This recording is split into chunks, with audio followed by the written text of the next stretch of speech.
Peut-être c'est mon âge, je sais pas, je me dis, il y a comme un last call.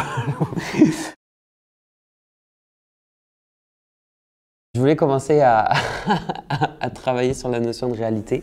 Donc avec Sophie Corriveau, Lucie Vigneault, on regardait plein de documentaires scientifiques auxquels on ne comprenait pas grand-chose, mais grosso modo, il y avait trois théories qui expliquaient le fonctionnement de l'univers. Il y avait Einstein avec la relativité générale, la notion de gravité. Donc à partir de la gravité, je me suis dit, on va sauter.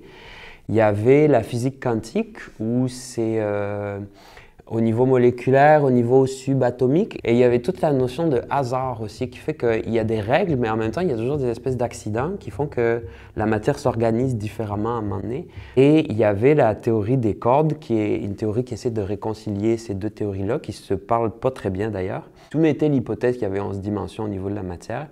Donc je me suis dit, on va compter en 11. Et donc la notion de réalité, tranquillement, est venue frapper celle de résistance et celle de performance, qui a donné tout le cadre au travail. Ça répond en fait aussi à quelque chose que je vois dans la société, sur la notion de performance. Je trouve qu'on est tous, moi à mon niveau d'interprète, on me demande de lever la patte plus haut, de sauter plus loin et de dépenser de plus en plus d'énergie. Mais à tous les niveaux, dans toutes les sphères de la société, tout le monde est confronté de plus en plus à faire plus avec moins. Donc pour moi, c'était cette observation-là que j'essayais de mettre sur scène et ça a donné que ça, étrangement, ça m'a impliqué beaucoup plus loin que je pensais que ça allait m'impliquer en fait.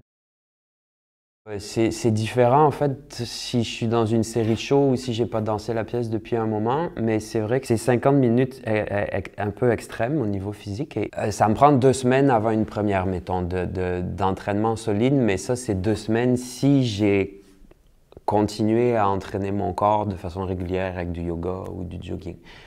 Après, quand je roule les shows, là, j'essaie de trouver un équilibre entre pas me brûler pour arriver aux performances quand même avec de l'énergie. Donc, j'essaie d'amalgamer toutes ces choses-là pour me préparer au mieux parce que oui, la performance est artistique, mais il y a une physicalité et une demande musculaire et articulaire qui est conséquente. Donc, j'essaie de gérer tout ça, mais ça fait aussi partie du projet, je dirais. Ça fait partie de l'enjeu de ce travail-là, de dépasser pour moi un peu les cadres habituels de représentation.